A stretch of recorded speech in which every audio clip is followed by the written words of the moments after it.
Hello दोस्तों, मैं राहुल तिवारी। आज मैं करूंगा चिट चैट। कुछ इवानोवो के दोस्त हैं, कुछ इवानोवो के स्टूडेंट्स मेरे साथ बैठे हुए हैं। डॉक्टर भावना जो ग्वालियर एमपी से बिलोंग करती हैं और डॉक्टर श्रुति प्रिया जो हैदराबाद से बिलोंग करती हैं, इंडिया से। तो अभी इनसे करते हैं चिट चैट और इनके बारे में जानते हैं कुछ खट्टी मीठी बातें, इनकी इनके यहाँ इनको क्या एक्सपीरियंस हुआ है उस बारे में। हेलो श्रुति, हेलो भावना।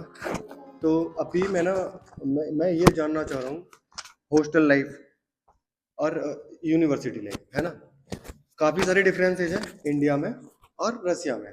तो जैसे अभी कभी जब आप वहाँ से आए थे, उससे पहले आपका क्या था और यहाँ आने के बाद आपका क्या व्यू है, क्या विजन है, क्या आपको क्या डिफरेंस लगा था? मेरा तो काफ़ी ही डिफरेंस था। जब मैं यहाँ पे आई थी तो मैं जस्ट 18 ही हुई थी जब मैं यहाँ आई थी।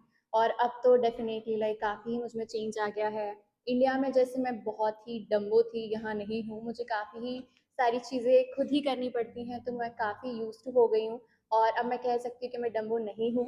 मुझे काफ़ी ही चीज़ें खुद से करना जब करना पड़ा तो मुझे अब आ गया और मैं बहुत अडेप्ट कर पाई हूँ। और यहाँ पे मुझे लगता है कि मैं काफ़ी ही चीज़ें ईज़िली कर लेती हूँ, क्योंकि मुझे यहाँ पे फ्रीडम मिलती है, सेफ फील होता है, और इंडिया में शायद मैं अभी उतना नहीं कर पाती थी।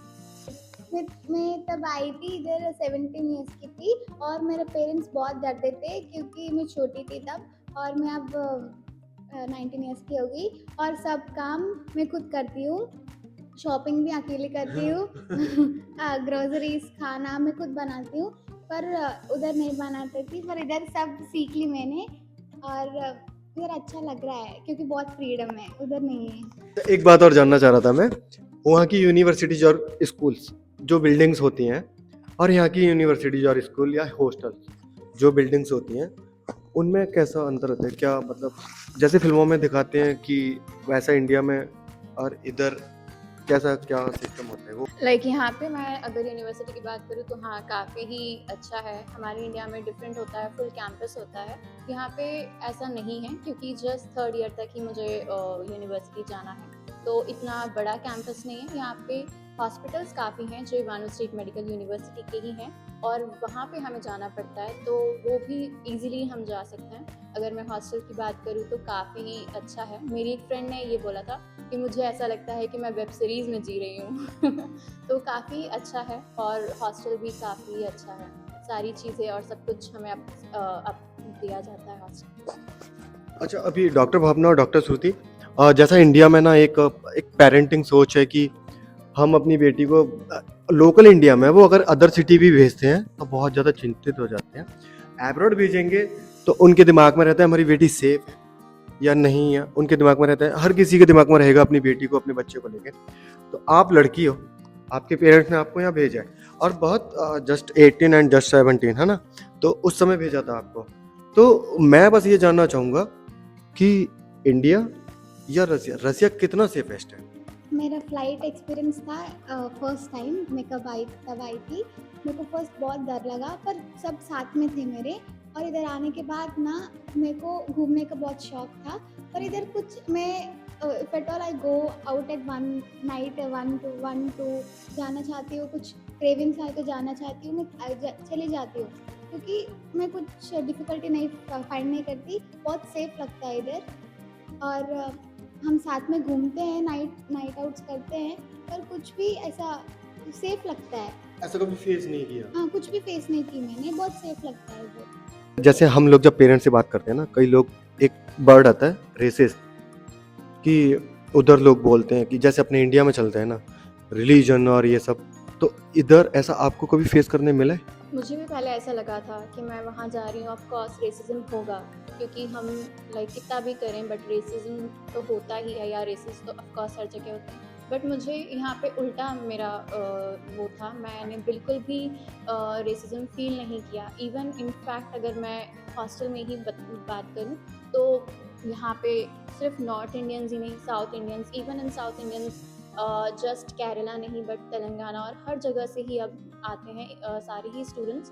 और हम एक्चुअली ज़्यादा एक्सपोजर कर रहे हैं सारे ही कास्ट, रिलीजन, और इवन अगर मैं रशियंस की बात करूँ तो मुझे कभी ऐसा लगा ही नहीं कि वो मुझे एज अ लाइक अनदर एक एक उससे ट्रीट कर रहे हैं, मुझे हमेशा लगा कि वो भी एक्चुअली बहुत ईगर होते हैं to find out our religion, to find out our experience and everything. So मुझे ऐसा कभी नहीं लगा। मेरे को ना इधर थोड़ी एक्सपीरियंस है इधर। मैं इधर प्रोग्राम्स करती हूँ, कल्चरल प्रोग्राम से पार्टिसिपेट करती हूँ और मैं इंडियन फॉर्म्स, इंडियन ड्रेसेस में करती हूँ। और मेरे को लगा कि ये रशियंस ना कुछ अजीब से देखेंगे मेरे को, पर इधर रशियंस आके मेरे से फ़ोटो लेते हैं, मेरे को हक करते हैं, किस करते हैं। और टैक्सी में भी मेरे को लगा कि रशियंस को कुछ पता नहीं इंडियंस के बारे में, पर सब सॉन्ग्स बताते हैं मेरे को, सॉन्ग्स इंडियन सॉन्ग्स लगाते हैं। पर अच्छा है, कुछ They always support रेसिज्म। अच्छा, अभी ना मैं कुछ ना यूट्यूब पे यूनिवर्सिटीज़ के बारे में ना वीडियो देख रहा था, तो वहाँ ना कई जगह जो लोग अपनी वीडियो शूट करके जाते हैं, तो वो उन्होंने ना उसमें बोला हुआ है कि 24 में जो बैच गया है यहाँ से, तो वो FMG क्लियर में ना 0%, वहाँ FMG कोई क्लियर नहीं कर पाया था। फिर 25 में जो बैच गया वो 20 to 30% उस स्टूडेंट्स पास हुए, बाकी 70% पास नहीं हुए। ये स्पेशल मैं एक इवानोवा मेडिकल यूनिवर्सिटी की बात कर रहा हूँ। आप स्टूडेंट हो, आप 5th ईयर के स्टूडेंट हो, आप उन लोगों के बहुत ज़्यादा क्लोज रहे थे, आपकी शायद अभी भी बातें होती हैं उन स्टूडेंट से, क्योंकि वो आपके सीनियर थे, आपको ऑलवेज सपोर्ट यू। तो मैं ये जानना चाह रहा हूँ, क्या वो बातें सही हैं? मैंने 2024 का भी बैच देखा है, उसमें से हमारे सारे ही सीनियर्स का FMG हुआ है। इवन अभी के जो सीनियर्स हैं उनका भी 100%, जितने भी स्टूडेंट्स थे उनका भी हुआ है। और मैंने उनको देखा है, like they have studied like too much and their dedication मैंने उन्हें देखा है। Even they are inspiration for us. और मुझे तो अभी तक ऐसा नहीं लगा कि यहाँ पे मानवों का रिज़ल्ट ख़राब आ रहा है। इवन मेरे पेरेंट्स को ऐसा लगा था कि इवन लाइक अब्रॉड जाके मे बी स्टूडेंट्स ना पढ़ें या फिर ऐसा हो कि वो वहाँ पे इवन कुछ और करें। बट मैंने तो अपने सीनियर्स को देखा है, उनकी डेडिकेशन देखी है, और मैं उनको ही देख के इवन आज भी उनको कॉल करके मैं उनसे ही गाइडेंस लेती हूँ। और अभी तक इवानवो से 100% ही FMG सारे स्टूडेंट्स क्लियर किए हैं। मुझे बाकी यूनिवर्सिटीज़ का नहीं, बट इवानवो में 100% हुआ है। अच्छा, मेरा नेक्स्ट क्वेश्चन एक है कि अभी उधर का मम्मी के हाथ का खाना अच्छा लगता था या इधर खुद बना के खाना अच्छा लगता है? मुझे तो कुकिंग बिल्कुल नहीं आती और मुझे कुकिंग बिल्कुल नहीं पसंद है।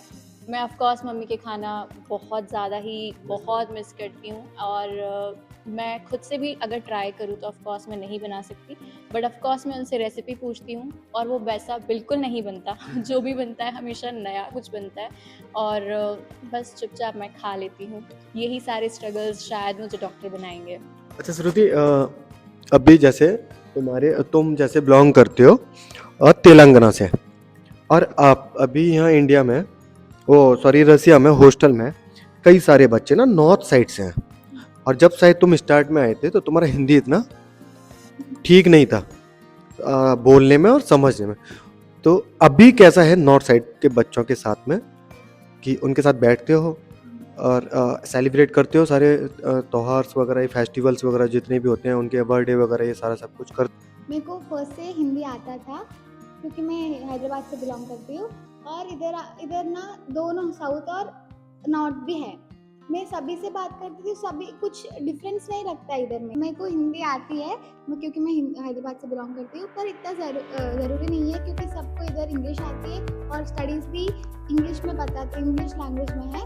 सो कुछ डिफ़िकल्टी नहीं है। और इधर ना मैं सब सीख चुकी हूँ, लाइक सब देख चुकी हूँ कि डिफरेंट कल्चर्स। हम अब साउथ इंडिया में कुछ फेस्टिवल्स है तो वो भी मनाते हैं, और नॉर्थ में भी।